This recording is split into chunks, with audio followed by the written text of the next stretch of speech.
Olá, você que acompanha aqui a nossa programação, os conteúdos que a gente produz com muito carinho, com muito cuidado para você que está ligado com a gente aqui na internet, no YouTube, nas nossas redes sociais também, aqui no canal da Rede MLC. A gente está no mês de dezembro, não sei quando é que você vai assistir esse vídeo, mas esse vídeo foi feito especialmente para o cuidado e a conscientização do mês de dezembro, que é Dezembro Vermelho, cuidado com os pacientes, com as pessoas que estão aí, a comunidade em geral, para combater o vírus HIV. E a gente precisa trazer uma realidade que o Dr. William Fuzita trouxe para mim essa informação. Quem tem HIV, infelizmente, tem 50% mais chances de ter câncer, alguns tipos de câncer. E esse dado traz ainda mais a responsabilidade de todos no combate à doença, ao vírus e, consequentemente, né, a doença, se você não tiver com controle da carga viral. Dr. William Fuzita, que é oncologista clínico, membro titular da Sociedade Brasileira de Oncologia Clínica, é meu médico, né, também, eu preciso dizer isso, e está aqui conosco hoje para trazer essa realidade, trazer essa conscientização. Porque todo mundo acha que é só, não, o vírus HIV só causa doença, né, só causa AIDS, a gente fica ali com a imunidade baixa, tem alguns vírus oportunistas e está tudo bem. Não está tudo bem, não está nada bem, né, doutor Fuzita? Obrigado, primeiramente, né, pelo convite, Márcia. Sempre é muito bom conversar contigo e levar as informações para todo mundo. E todo mundo acha esquisito, né? No Dezembro Vermelho, o oncologista falando, Dezembro Vermelho, que é o mês voltado para combater e levar informações sobre o HIV, né, que é o vírus da imunodeficiência humana. O fato é que, assim, infelizmente, os pacientes infectados pelo HIV têm um risco extremamente aumentado de desenvolver o câncer, né? Então, por isso que nós, oncologistas, também saímos divulgando essas informações para tentar combater e levar a informação para a população para a gente evitar que as pessoas se infectem com esse vírus. Infelizmente, com o passar do tempo, né, principalmente na década de 80, acho que a gente tinha muitas campanhas contra o vírus HIV e isso foi perdendo a força e a gente está vendo as pessoas menos preocupadas com essa infecção. Mas só que, de novo, a informação salva vidas, né? Então, por isso que é necessário e a gente agradece do fundo do coração você divulgar isso. É engraçado que o Dr. William Fuzita é o cara lá daqui de Manaus, ali do grupo onde eu faço tratamento oncológico, dá aula no Brasil inteiro e nunca coloca dificuldade quando a gente chama para entrevistar. É impressionante como a responsabilidade do pesquisador, porque ele é pesquisador também, é preciso propagar a informação, preciso dividir essa informação. E a gente é que agradece sempre a disponibilidade de vir conversar com a gente. 40 milhões de pessoas estão infectadas com vírus HIV no mundo. Isso. 38 milhões são crianças, é isso? Não, desses 40 milhões no mundo inteiro, 38 milhões e meio são adultos. São adultos. 1,5 milhão são crianças. São as crianças. Então, porque assim, essa infecção pode passar da mãe para o filho, principalmente na hora do parto, né? Então, por isso que é extremamente necessário que a mãe faça os exames pré-natal, que dentro dos exames do pré-natal inclui a sorologia para o HIV.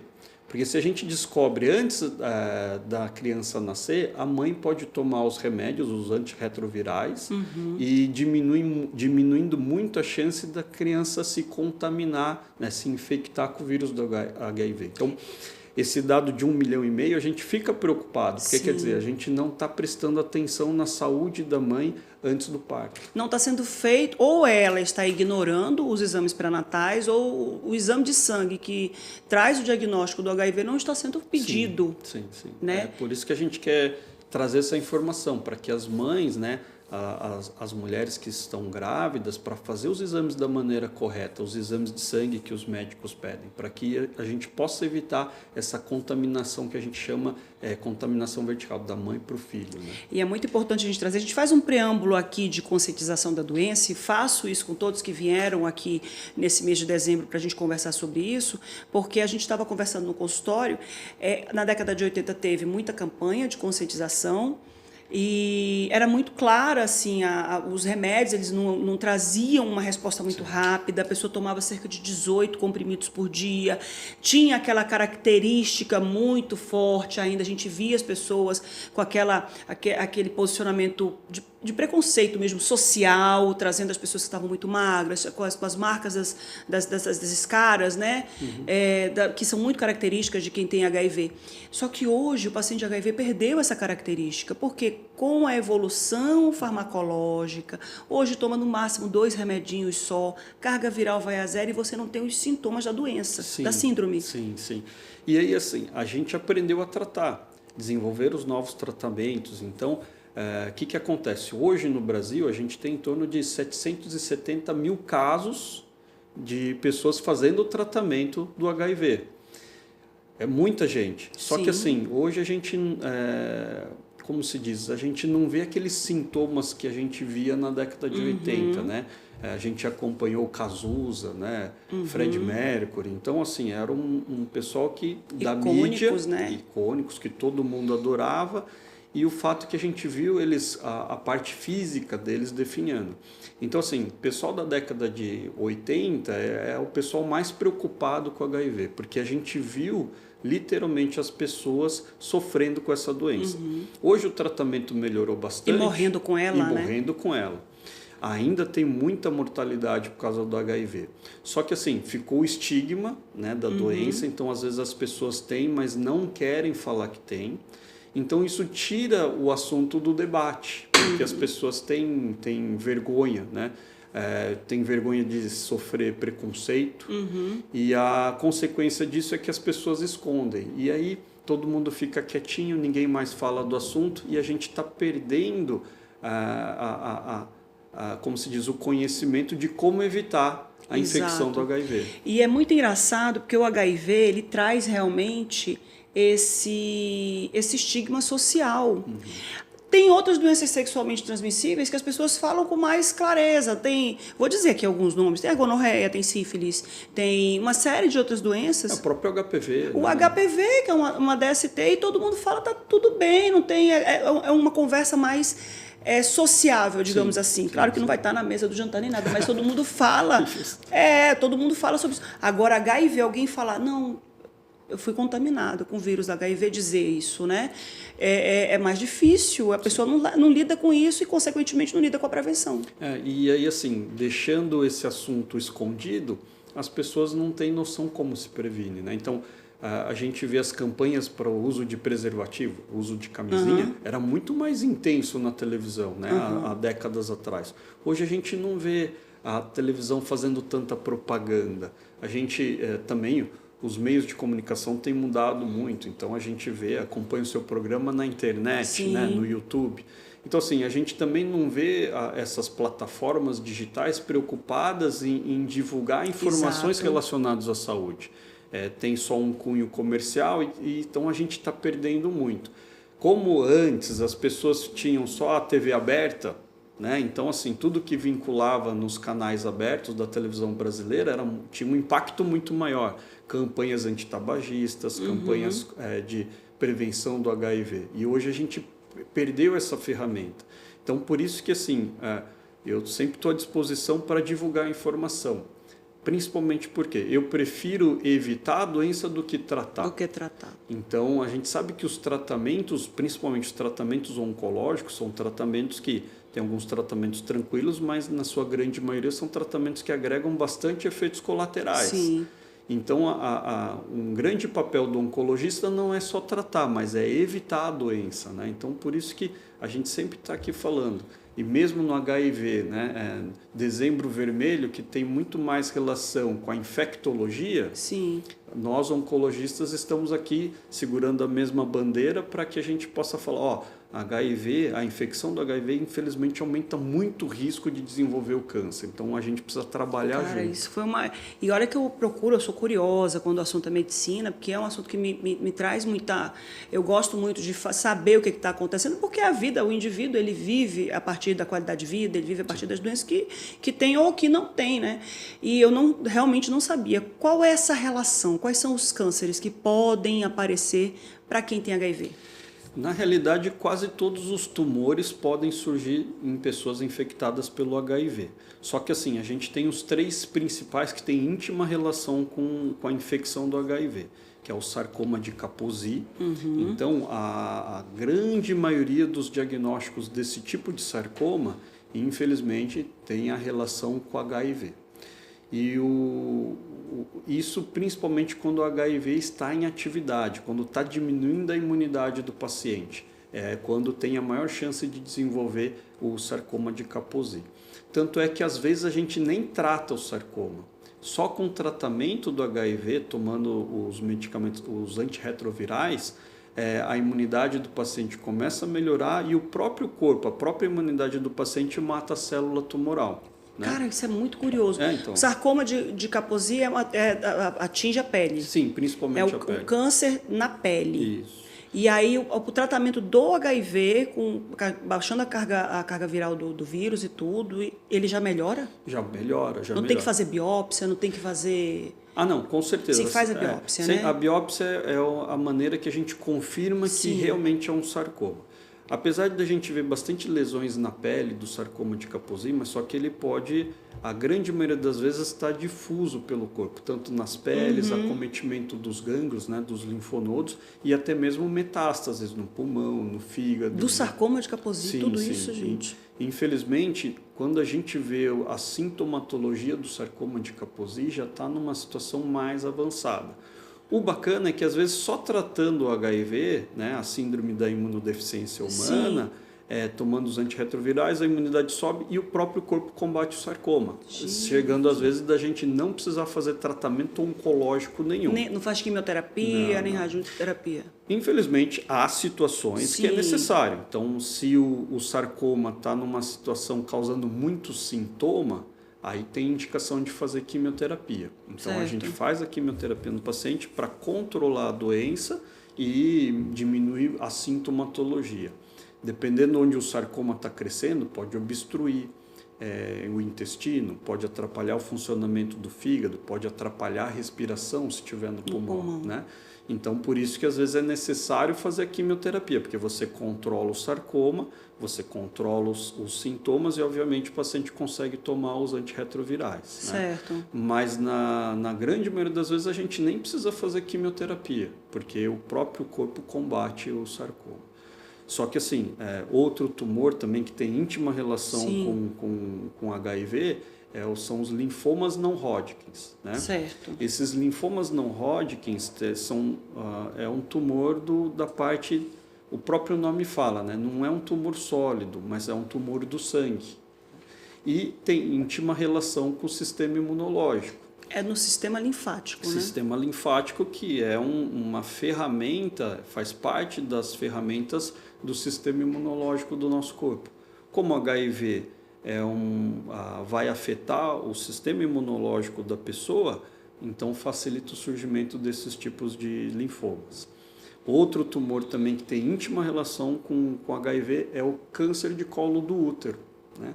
Por causa do HPV. Por causa do HPV. Então, se a gente avaliar, tudo isso tem tudo interligado no sistema imunológico. Né?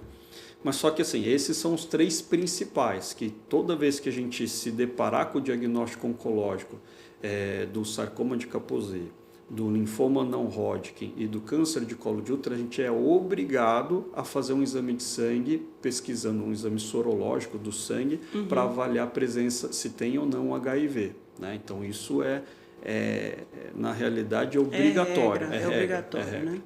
Outros tumores também podem surgir em pacientes com HIV, como câncer de canal anal, câncer da cavidade oral, né? Porque tem a relação com a infecção do vírus HPV. Se seu sistema imunológico atrapalhado, não funcionando direito, facilita a proliferação viral, né, de outras infecções oportunistas. Também da mesma forma da hepatite B, que com a hepatite B a imunidade baixa, ela vai atacar o fígado do paciente. Em consequência, isso pode desenvolver um câncer de fígado. Meu Deus, mas então vamos lá. O corpo da gente normalmente ele produz todas essas células para evitar essa proliferação irregular, né? Que é a definição de câncer. A definição de câncer é o crescimento anômalo, né, das células, sem controle. O corpo está o tempo todo brigando com isso. Sim. A gente produz células cancerígenas todos os dias. Todo mundo? Todo mundo. Então, todo mundo tem célula de câncer no corpo. Só que o nosso Até próprio... os oncologistas? Até os oncologistas, justo. E o fato é que a gente, tendo o sistema imunológico funcionando bem, o nosso próprio corpo reconhece essas células cancerígenas que estão sendo criadas no nosso corpo e a gente mata essas células. Por isso que a gente não desenvolve o câncer. O fato é que quando a gente tem algum problema no nosso sistema imunológico, por ele estar enfraquecido, facilita que essas células que têm alguma mutação, essas células cancerígenas, continuem a crescer. E aí, perdendo o controle desse crescimento, infelizmente, você tem um câncer, né? Então, por isso que o nosso sistema imunológico é tão importante para o nosso corpo. Além de proteger contra infecções de bactérias, vírus e vários patógenos, ela também protege a gente a desenvolver o câncer, né? Então, por isso que cuidar do nosso sistema imunológico é essencial. É por isso que toda vez que a gente vai para consulta com o Dr. Fuzita, ele diz: está fazendo atividade física? Está dormindo direito? Está comendo bem? São as 3 únicas coisas. Quando eu terminei o tratamento oncológico, né, e agora eu estou na fase do acompanhamento, né, do segmento que chama, né, mantenha a atividade física, mantenha a alimentação regular e mantenha uma boa noite de sono, né? Sim. Porque o sono é que faz... Nós já temos, inclusive, programas gravados aqui com relação a esse cuidado do sono, inclusive dando ideias e dicas, informando você de como dormir bem.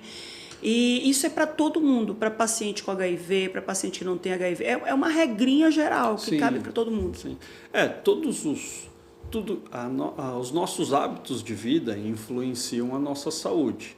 Desde o que a gente... Me diga o que tu comes que te direi quem és. Sim, totalmente. Esse provérbio é real, né? Por quê? A maneira que você se alimenta, você pode tanto melhorar o seu sistema imunológico como piorar, né? Então, infelizmente, a alimentação que a gente tem, a alimentação muito industrializada, afeta o nosso sistema imunológico de maneira negativa. Então, por isso que os alimentos ultraprocessados fazem mal para a nossa saúde e aumentam o risco de doenças crônicas, desde infarto, AVC, câncer, né, problemas cardiológicos. Então, assim, tem íntima relação.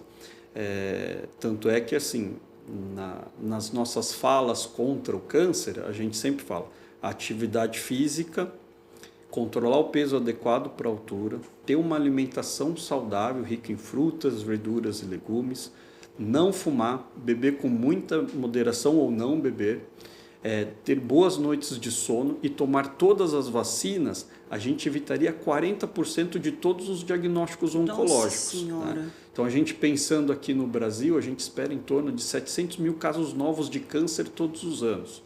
40% disso é em torno de 250, quase 300 mil casos de câncer seriam evitados se nós tivéssemos hábitos de vida saudáveis. Gente, é muito louco. É muita gente. Nossa, é muita gente, E é simples, é uma conta simples. Sim. É uma conta que se a gente buscar lá do avô, lá da avó, eu me lembro da minha avózinha, que Deus a tenha, ela tinha galinha no quintal, morava no interior, tinha galinha, ovo, ela tirava lá, sai daí, galinha. Pegava o ovo da galinha e fritava pro café do dia. E hoje não, hoje a gente está desembalando mais em vez de descascar mais, né? Então tudo que a gente, por exemplo, o que a gente considera de alimento processado. Então só de a gente colocar para deixar guardado, colocar sal ou colocar açúcar no alimento para deixar guardado, então fazer uma geleia, né? Ou fazer assim, japonês tem muito costume de pegar legumes, colocar conservas com sal e deixar na geladeira. Isso já é considerado alimento processado. Alimento ultraprocessado é quando você faz isso e coloca algum aditivo químico. Isso já é ultraprocessado. E dentro da prateleira, por exemplo, da Organização Mundial de Saúde, os alimentos ultraprocessados estão quase junto com o cigarro, em termos de desenvolver o câncer. Nossa, isso é... Então, por isso que a alimentação, a gente tem que tomar um cuidado extremo com o que a gente come, né? Porque o que é a rotina do dia a dia ali. Isso. Né? E, por exemplo, pacientes com HIV, isso tem também íntima relação para tentar modular o sistema imunológico dele. Então, é importante o paciente que tem uma infecção do HIV cuidar da alimentação também. Então, isso tudo é interligado, né? Nossa. No caso do sarcoma de Kaposi, tratando o sistema imunológico já recua aquelas células malignas. No paciente com HIV positivo, que tem um câncer de útero, ou câncer de colo retal, ou câncer de boca decorrente do HPV, o tratamento é o mesmo? Sim. Nesse caso, não, vai ter que fazer quimioterapia. Não, o tratamento oncológico é o mesmo, só que a gente tem que tomar muito mais cuidado, né? Porque os tratamentos oncológicos muitas vezes necessitam de quimioterapia, que a gente vai afetar o sistema imunológico. Outro exemplo do sistema imunológico afetando o surgimento de câncer são os pacientes que tomam medicamentos para diminuir a imunidade, são os pacientes que são transplantados. A pessoa que transplantou o rim, transplantou um fígado, transplantou pulmão, coração, esses pacientes têm que tomar imunossupressores. Então, a gente tem que induzir uma diminuição da imunidade deles. Porque o organismo ele briga contra o órgão transplantado. Senão ele pode rejeitar o órgão que ele recebeu. Qual que é o problema disso? Essa imunidade baixa facilita o surgimento do câncer. Então, todos os pacientes que são transplantados, eles têm que tomar todas as vacinas e têm que permanecer constantemente no rastreio oncológico também. Então, assim, para a gente ver, então por isso que a gente faz uma analogia do HIV, né, do vírus da imunodeficiência humana, com os pacientes que são transplantados de algum órgão. Então, o sistema imunológico não funcionando direito, infelizmente, aumenta o risco do câncer. E por isso que paciente com HIV tem que manter um acompanhamento voltado para o rastreio oncológico. Né? Nossa Senhora. Vamos falar o linfoma não Hodgkin, também tem que fazer todo aquele passo a passo do linfoma não Hodgkin. O linfoma não Hodgkin ele pode ser feita a quimioterapia e pode ser feito transplante autólogo, é isso? Isso. Transplante de medula no linfoma não Hodgkin. E que isso é possível fazer num paciente com HIV? Não, é possível. Porque tu vai zerar a medula do caboclo. Sim. Para poder tirar e reimplantar nele. A medula tem que estar como se fosse nasceu naquela hora. Como é que fica isso no paciente HIV? Tanto é que o tratamento pode ser feito, transplante de medula óssea. Tanto é que tem alguns casos de você curar o HIV. Essa era a minha próxima pergunta. Então, assim, foi observado em alguns casos que fazer o transplante de medula óssea... Por que a gente precisa fazer transplante de medula óssea, por exemplo, num linfoma não Hodgkin, né? Então, assim, você faz, usualmente, sem o paciente ter HIV, a gente faz o tratamento com a intenção curativa. Infelizmente, esse linfoma voltou, a gente vai fazer um novo tratamento. Dentre esses novos tratamentos de resgate, para tentar tratar esse linfoma que voltou, que recidivou, tem o transplante de medula óssea. Como que a gente faz isso? A gente faz uma quimioterapia numa dose tão alta que a gente faz com que a medula óssea, onde produz as células da imunidade, a gente faz esse sistema imunológico zerar. Restarta ela. Então, literalmente, é quando o computador dá uma travada, você aperta o botão de reset, você reinicia o computador, né? E aí, o que acaba acontecendo? Para reiniciar esse computador, a gente precisa pegar as células do sangue e reimplantar dentro da medula óssea, porque a gente fez uma quimioterapia tão intensa que essa medula óssea parou de funcionar. E aí você implanta as células do sangue lá na medula óssea e aí dessa célula nova ele vai produzir as células novamente do sangue da pessoa. Isso é o transplante de medula óssea. O que se observou? Em alguns casos, os pacientes com HIV, foi feito esse tratamento e na hora depois do transplante a medula começou a funcionar depois do transplante da medula óssea, quando eles foram ver o paciente não tinha mais HIV. Tu imagina isso? Mas isso aí é transplante de uma pessoa para outra, não é o autólogo. O autólogo também funciona com esse princípio curativo do vírus? Assim, há casos descritos, né? Mas só que assim, a gente não usa isso para tratar o HIV. Claro que não. Né? Tratou uma outra doença e teve um acidente... Um acidente do bem ali, que foi um efeito colateral que foi positivo. Então o bacana é que o transplante de medula óssea acabou contribuindo para o tratamento do HIV. Isso. Mas só que assim, a gente não utiliza nesse sentido o tratamento. Né? Mas o fato é que tem casos descritos. Isso é uma uma grata surpresa, né? Mas só que assim... Desde que cure o linfoma não Hodgkin, né? Justo. Então, os tratamentos para os tumores malignos, desde o linfoma, câncer de colo de útero, são feitos da mesma maneira dos pacientes que não têm o HIV. Certo. Só que o cuidado tem que ser maior, porque a gente tem que ficar super atento com o sistema imunológico do paciente. Muitos tratamentos oncológicos também diminuem a imunidade do paciente, né? Então, isso permitindo que o paciente possa ficar suscetível, ter uma facilidade maior de ter infecções oportunistas. Então, uma gripe comum num paciente com a imunidade baixa pode gerar sérios riscos de morte. Era o que eu mais tinha medo. Sim, justo. Eu sou neurótica, né? O pobre do médico, coitado, tem que trabalhar com a paciente neurótica e metida da psica ainda no tratamento. Não sei como é que eu fiz. Muito obrigada pela sua paciência. Só sendo japonês, fazendo judô, né? Fazendo yoga, que eu descobri agora que ele faz yoga. Só sendo assim para poder aguentar. Porque tem médico que fala, minha filha, se coloque no seu lugar, não venda. Aí eu começo a chorar e digo assim, não faça isso comigo não, que eu preciso estar junto contigo no meu tratamento, porque senão eu vou me sentir abandonada. É tipo isso. O grande problema, eu acho que são as fontes da internet, né? Que o pessoal vai procurar informação. Eu chegava lá doidinha. E aí, assim, as informações, se você não tiver um filtro legal ali na internet, só vai trazer informações ruins. Só desgraça. Isso gera essa ansiedade em demasia, né? Então, a orientação nossa é falar, não, quer saber do assunto, do problema da sua saúde? Pergunte para o seu médico, que ele é capaz de explicar. Não fica procurando na internet, que sempre vai trazer desgraça. Toda vez eu chegava com um calhamaço de papel. Eu falei, eu pesquisei isso aqui. Tudo que ele diz agora para mim, eu fiz lá no início do tratamento, quando eu começava a ir com ele lá no consultório. Eu dizia, meu Deus, eu vou morrer disso, doutor Fuzito. Cheguei lá desesperada com ele, porque obviamente eu tinha acabado de pegar um diagnóstico de câncer de mama, não entendia muito bem como é que aquilo funcionava. A primeira coisa que a gente pensa é metástase. Aí ele me contou a história da sogra dele e da mãe dele. Quem quiser saber a história, comenta aqui embaixo, que a gente grava um vídeo só para ele contar 2 histórias. Aí, no final das contas, eu falei, ai, graças a Deus. Então, sua sogra sobreviveu, tem 14 anos, e vivinha para contar a história. Ela teve um triplo negativo com... Enfim, não vou contar mais não, só se você pedir. Aí, e a mãe dele teve também, né?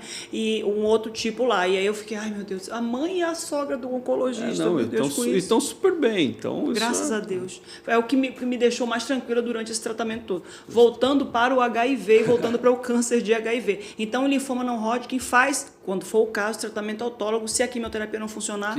E no paciente de HIV... Pode, inclusive, acontecer. Pode, não é que deve, nem vai. Em alguns casos. Então, a gente não pode usar isso como regra, né? Então, mas, assim, são gratos... assim, são surpresas gratas do resultado do tratamento. Nossa, imagina o oncologista receber uma notícia dessa, né? Fiz o transplante autólogo... Para tratar o linfoma e acabamos curando o HIV também. Legal. Isso era uma boa alternativa, né? No futuro, não sei. Porque hoje a medicação consegue zerar Pode aumentar um pouquinho esse ar-condicionado, gente. Não precisa parar o podcast, não, tá? Aumenta um pouquinho, que eu tô suando e o doutor também tá suando aqui já. A gente pede para diminuir o ar-condicionado, que eu tava com as carnes tremendas, agora já tá melhor. A imunoterapia, o que é, afinal de contas, essa imunoterapia? Ela é usada no tratamento também do câncer do paciente com HIV ou não? Ela é generalizada, é para qualquer paciente? Como é que funciona isso? Assim, os tumores, mesmo no paciente HIV positivo, a gente faz o tratamento bem baseado nos protocolos usuais, né? E a imunoterapia é um desses tratamentos. Obviamente, no paciente HIV que está com a imunodeficiência adquirida em atividade, reduzindo a imunidade, às vezes a imunoterapia pode ter sua ação um pouco atrapalhada. Porque a imunoterapia no tratamento do câncer nada mais é que a gente utiliza medicamentos que conseguem fazer com que a célula da imunidade no nosso corpo reconheça a célula do câncer como inimiga. E aí o nosso próprio sistema imunológico vai lá e mata a célula do câncer. Então a imunoterapia nada mais é do que a gente ensinando a célula da imunidade do nosso corpo, identificar a célula do tumor como inimiga e ir lá matar esses inimigos, né? O fato é que a pessoa que tem o HIV, se o HIV está tudo controlado, está tomando antirretroviral tudo bonitinho, as células da imunidade estão numa quantidade correta, qual que é o fato? A imunoterapia vai funcionar perfeitamente. Entendi. Só que assim, ela tendo HIV e ela desenvolvendo a doença, né, que a gente chama de SIDA, Síndrome da Imunodeficiência Adquirida, antes a gente falava AIDS, né? Então a sigla agora a gente fala SIDA. Sim. Porque AIDS é o nome em inglês, né? Isso. E aí a gente, essa pessoa tendo essa atividade da imunodeficiência, a imunidade baixa, a imunoterapia não vai funcionar tão bem, né? Porque assim, a gente está fazendo com que o nosso corpo reconheça as células do tumor, mas só que essas células que vão matar a célula do tumor já estão com um funcionamento ruim ou numa quantidade baixa por causa do HIV, então a imunoterapia talvez não funcione tão bem. A imunoterapia precisa de um sistema imunológico ativo e bom, saudável. Saudável que eu digo não é sem o HIV, é produzindo, né, os hominhos lá, os soldadinhos, né? Os soldadinhos para poder funcionar e para poder brigar com o câncer. Sim. Por exemplo, tem um estudo super bacana feito pelo Dr. Sumanta Pal do City of Hope. Né? Que ele é um grande especialista que faz muita pesquisa. City of Hope. E como é que é o nome do médico? Sumanta Pal. Sumanta Pal. Depois escreve, por favor, a gente vai colocar aqui na descrição o estudo. O estudo que ele fez lá é um estudo muito bacana, que ele faz o tratamento do câncer de rim.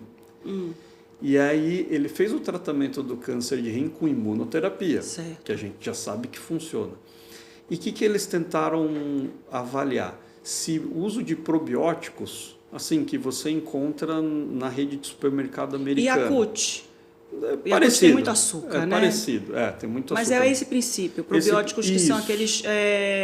lactobacilos. Os lactobacilos do intestino lá. Que você encontra na rede de supermercado, você compra normal.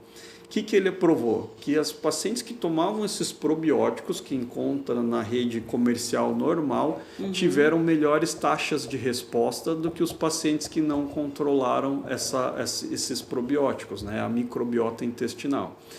Então, mostrando também que as próprias bactérias do nosso corpo têm uma ação essencial no nosso sistema imunológico. Por isso que é super bacana a gente ter uma alimentação saudável, rica em frutas, verduras e legumes. A gente sabe que os vegetais que a gente come, que não são assim crus, os alimentos crus, têm uma relação super importante na manutenção da nossa microbiota intestinal. Então, influenciando até mesmo no tratamento de imunoterapia do câncer. Porque eu aprendi isso durante o meu tratamento, né? A gente conversando com o Abner aqui, que inclusive você coloca aqui a descrição, a gente vai colocar também, que a gente conversou na época sobre a importância da alimentação no tratamento durante a quimioterapia e no teu combate diário, depois da quimioterapia, do câncer.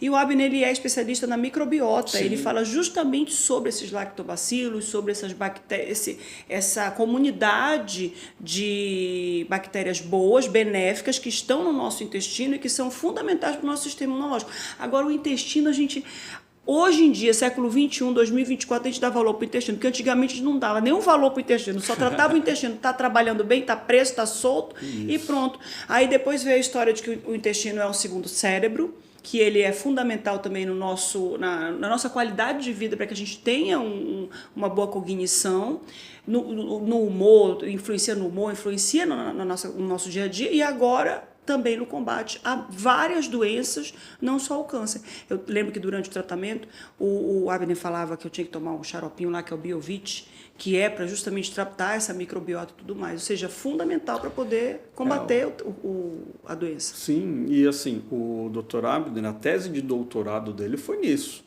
E o legal é que essa tese de doutorado dele ganhou prêmios, né? Então ele apresentou isso no Congresso Americano, no Congresso Europeu, ganhou prêmio de inovação por causa dessa tese de doutorado, na qual ele tentou compreender melhor essa microbiota e a relação com o câncer de estômago, né?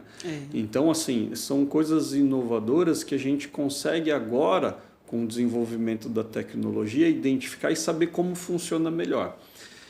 sempre são ondas, né? Então, assim, o coração é importante, o pulmão é importante, o intestino é importante, o estômago é importante. Na realidade, todos os órgãos são importantes. Com certeza. E para que a gente faça com que o nosso corpo funcione de maneira adequada, nós temos que evitar infecções, temos que evitar os vírus, fazendo como? O vírus do HIV é usando preservativo, não compartilhando seringas, né? Pessoal que são usuários de droga às vezes compartilha a própria seringa, então isso infelizmente facilita a contaminação. De mãe para o filho, né, das mães para os filhos, que a gente tem que, a mãe durante a gestação tem que fazer o exame de sangue, porque se identificar o HIV nela, a gente consegue fazer o tratamento e no parto a criança não pega esse vírus, né? Então a gente protege a criança dessa infecção. Então por isso que isso é extremamente necessário. Fora isso, as outras infecções, HPV, hepatite, Epstein-Barr, são vários vírus que a gente pode evitar utilizando ferramentas simples como vacinas, né? As vacinas. Isso é extremamente importante. E assim, eu sempre digo isso para os médicos quando falam de vacina, que eu sou Maria Vacina. Eu adoro ser Maria Vacina, gente. Eu fui na clínica, tem uma vacina nova?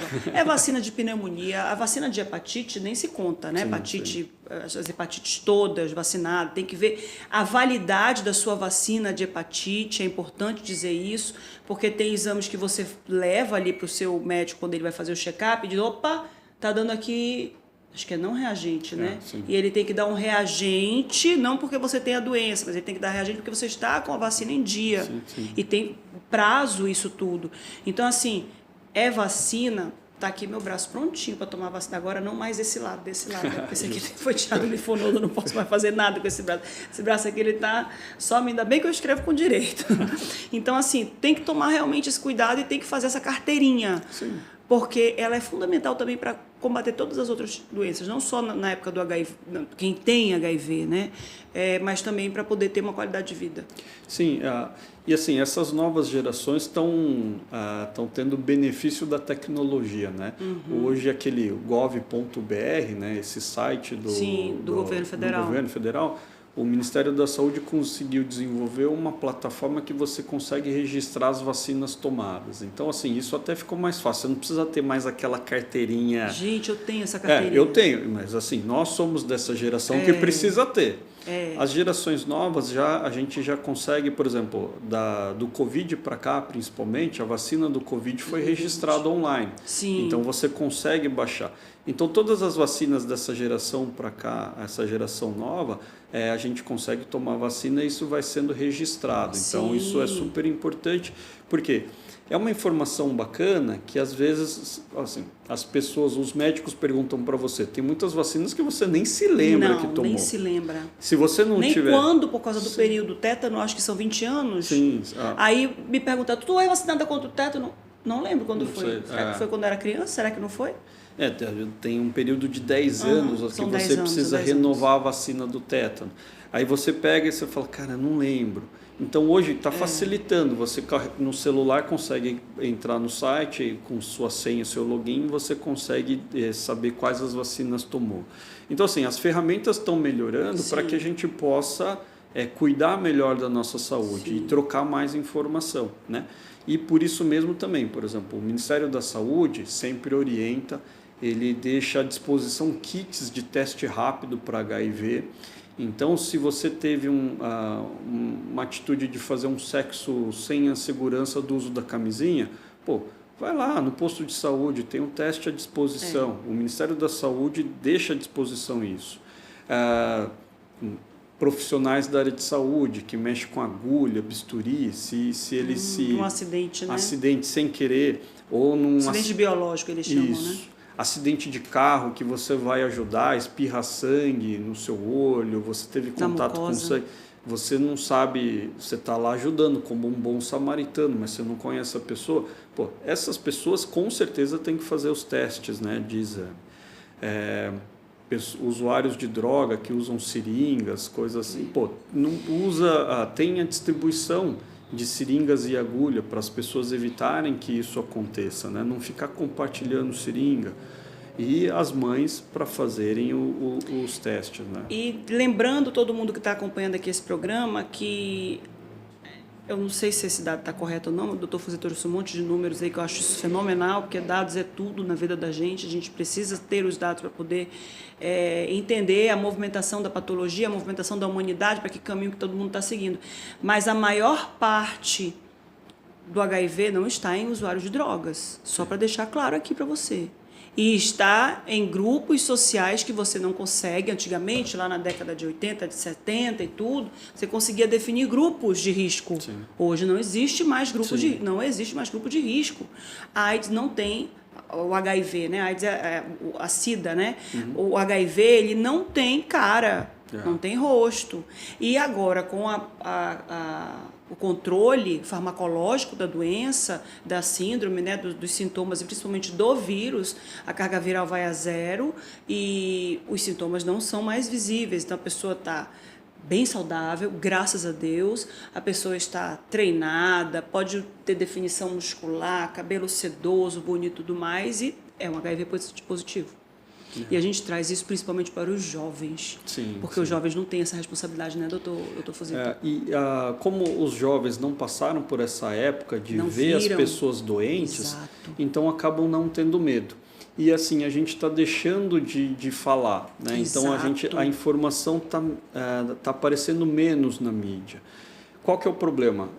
São infecções na maioria de pessoas jovens, né? E a maior taxa de mortalidade é entre 25 e 50 anos. Qual que é o ponto? Se a gente pensar na sociedade, é a idade onde a gente está produtivo, onde você está produzindo para a sociedade. Então você está tirando uma força de trabalho, uma população super criativa, super produtiva, no melhor momento das pessoas, né? Então por isso que é importante. Hoje o HIV literalmente não tem cara. Então tem um estudo também que fala que com mulheres bonitas o homem usa menos preservativo. Pois é, nós conversamos isso no consultório. É real, esse estudo existe. É real, e assim, isso deixa a gente preocupado. Então assim, homens bonitos, mulheres bonitas, a tendência às vezes é o parceiro ali exigir menos o uso do preservativo, da camisinha. E isso é um completo erro. Se você não conhece a pessoa, assim, por exemplo, antes das pessoas casarem, tem aquela avaliação pré-nupcial, né? Então, você pode ir fazer o exame tanto do parceiro como o seu. Eu fiz. Eu cheguei com o Robson e falei, vamos fazer exames pré-nupciais.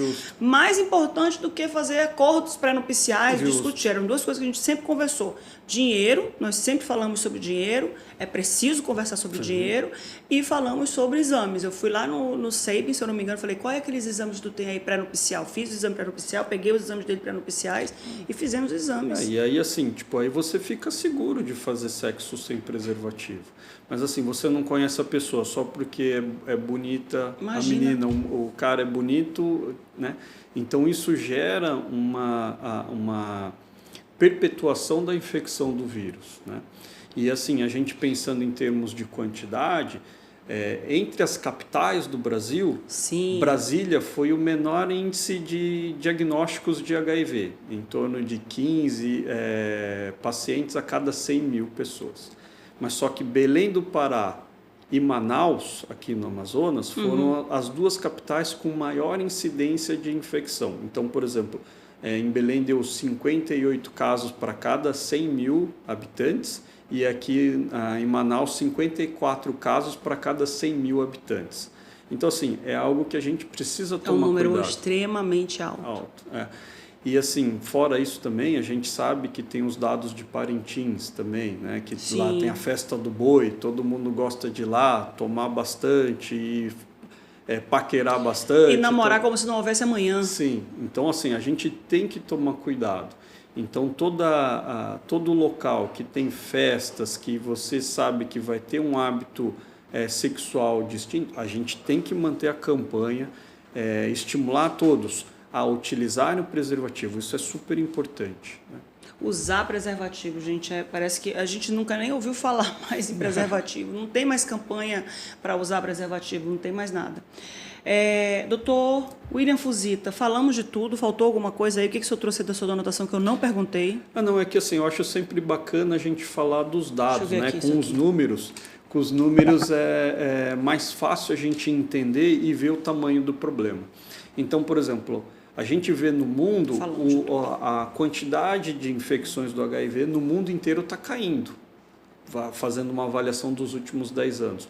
No Brasil, do ano de 2022 para 2023, houve um aumento de 5%. Então, assim... Falta de campanha. Falta de campanha. Então, o que a gente está vendo é que no mundo inteiro tem caído, mas no Brasil aumentou. Então, nós precisamos manter essa conversa. O Sistema Único de Saúde é elogiado no mundo inteiro no tratamento do HIV. Então, a maneira de tratar o HIV aqui no Brasil é exemplo para o mundo inteiro, onde a gente conseguiu quebrar patentes de medicamentos e ofertar isso dentro do Sistema Único de Saúde. Então, é gratuito o tratamento do HIV para os pacientes. Apesar desse elogio, e assim, um dado muito bacana positivo é que cerca de mais de 80% dos pacientes aqui no Brasil recebem tratamento. Se for ver a média mundial, é abaixo dos 77%. Então, o Brasil trata mais os pacientes com HIV. Então, isso é muito bacana. Mas só que quando a gente vê que está tendo um aumento, quando a gente compara com o mundo que está tendo uma diminuição, mostra que a gente não está fazendo a nossa tarefa de casa, né? Como aconteceu com sarampo. Brasil, 30 anos com sarampo erradicado. Sim. Aí todo mundo, a geração de agora, que é mãe, que é pai, não viu sarampo, não conhece sarampo, vacilou na vacina das crianças. E aí o que aconteceu? Nós voltamos a ter casos de sarampo. Sim. Porque quando você não vacina seus filhos em um país como o nosso, que não exige nenhum tipo de questionário para aceitar imigrantes, que não tem políticas públicas de saúde, como o Brasil tinha, e isso aconteceu em vários países que teve aí uma imigração muito ostensiva, veio para o Brasil com políticas públicas de saúde precárias, e aí trouxe sarampo. Crianças brasileiras sem a vacina do sarampo, vai fazer o quê? Vai ter contaminação de sarampo, vai perder a certificação de 30 anos com a erradicação do sarampo. Isso é uma grande tristeza para a gente, porque assim, é uma ferramenta que está no Sistema Único de Saúde. Exato, todas está disponível as para todo mundo e as pessoas estão deixando de se vacinar, estão deixando de levar as crianças para tomarem as vacinas. E isso é um movimento completamente contraditório. A gente sabe que as vacinas mudaram a saúde no mundo inteiro. Com as vacinas, a população aumentou a expectativa de vida. Está todo mundo vivendo mais por causa das vacinas, por causa do desenvolvimento dos antibióticos. E as pessoas estão deixando de usar essa ferramenta. Então, assim, é algo meio incompreensível. Mas o fato é que a gente tem, eu acho que essa confusão da população não querer se vacinar é por falta de informação. Então, por isso que assim, todo o tempo disponível que for para falar, alertar as pessoas, e assim, a gente agradece imensamente você que também é uma grande guerreira para levar a informação para a população. Eu acho que assim, se todo mundo escutar, às vezes assim, todo mundo que assiste o seu canal no YouTube, por exemplo, e nas redes sociais, o que acaba acontecendo? O impacto é muito maior do que eu ficar lá no consultório atendendo um paciente de cada vez. Então, se essa informação se espalha de maneira viral, que o pessoal chama, com certeza a gente vai evitar muita doença. Com certeza. Então, isso é um trabalho fenomenal. Mas aí, de vez em quando, a gente também pode pedir para o Dr. William Fuzita gravar uns vídeos de prevenção e a gente faz esses vídeos virarem virais também. Pensando que é só lá na Verde Oliva que vai ficar gravando, Olha o ciúme. Vai lá na Rádio Oliva só. É Verde Oliva o nome da rádio, né? Tem. É Verde Oliva. Onde eu também contribuo para levar informação na Rádio Encontro das Águas, que é a antiga Rádio Cultura. A TV Cultura a rádio, que também é rádio. E também tem na da Jovem Pan. Na Jovem Pan. Ouviu, né, pessoal? Luciana, produtora, pede um vídeo dele de vez em quando, viu? Negócio, tô com o rádio lá ligado e tava eu e o Robson. Hoje ele já se apresenta. No final aqui é o Dr. William Fuzita, oncologista. Teve um áudio que ele gravou que a gente estava ouvindo a música. Eu adoro a Rádio Oliva e a Rádio Marinha. Verde Oliva e a Rádio Marinha, que é a rádio das Forças Armadas, da Marinha, né? E aí a gente estava ouvindo e tal. Eu falei, amor, essa voz é do Dr. Fuzita. Não, amor. Não é não. Eu falei, doutor Robson, quer dizer, pra mim, o oncologista é meu, tu quer dizer que eu não sei a voz do doutor Fuzita? Aí daqui a pouco teve uma palavra lá que tu falou que chiou um pouco, eu falei, opa, eu acho que é ele mesmo. Teve um chiadinho lá, eu falei, acho que é ele mesmo. Aí depois eu perguntei, foi confirmado, era ele. Nem tem o sotaque mais. Não, né? nem tem, de vez em quando aparece um sotaquezinho aí. Doutor William, muito obrigada por ter vindo, muito obrigada por ter mais uma vez aceitado o nosso convite. A gente sempre que faz o convite, ele dá um jeito lá na agenda, se estiver na cidade, não estiver dando aula por aí, ele vem e sempre aceita o nosso convite. Obrigada, viu? Não, eu que agradeço esse seu esforço, né, por levantar a bandeira da saúde, porque tudo que a gente conseguir prevenir, a gente evita tratamentos, evita gastos, a qualidade de vida é muito melhor. Então, nessa campanha do Dezembro Vermelho, para todo mundo fazer os seus exames de sangue, e ter o cuidado, não compartilhar seringas, as mulheres grávidas fazerem os seus exames pré-natais e as pessoas no ato sexual usar o preservativo, isso é o mais importante. Ou então, se vai ficar fazendo o ato sexual com aquela pessoa por mais tempo, pede o exame do HIV para poder descobrir que a pessoa está tudo bem, está tudo tranquilo, que é muito mais fácil você namorar com a cabeça sem ansiedade, sem angústia, né? Obrigada, viu, doutor? Eu que agradeço. Você que está aí do outro lado, mais uma vez a gente trouxe muita informação aqui na rede MLC e eu te peço que você comente aqui, faça suas perguntas, que depois a gente vai atrás do doutor Fuzita para poder ele responder, a gente pega a resposta dele, coloca lá no comentário, vai lá na rede social também, nas nossas redes sociais, Instagram, Facebook, TikTok... que mais em Clóvis, que eu esqueci? Instagram, Facebook, TikTok, Threads também. Todas as redes sociais nós estamos lá levando todas as informações para você, viu? Pergunte, tire suas dúvidas. A gente está aqui para você e por você. E você já sabe, é assunto, deixa que eu pergunto. Até a próxima.